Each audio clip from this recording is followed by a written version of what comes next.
który za chwilę okaże się, że to na kolejny proszę Państwa, numer 7,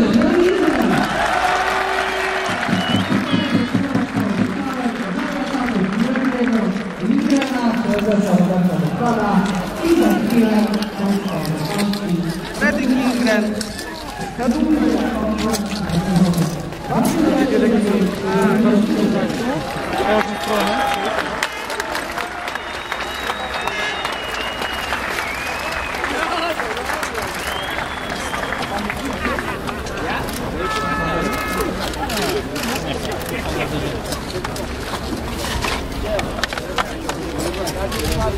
Wymiana umów, kontaktów.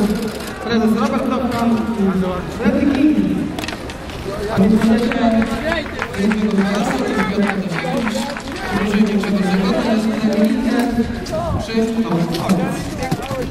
na pewno nie koniec, mamy też innych, mamy młodszego brata Lindgrena, mamy Wodiakowa, który jest w Rosji, no i mamy naszego pechowca Iversena, który jest już w szpitalu, jutro będzie przechodził operację.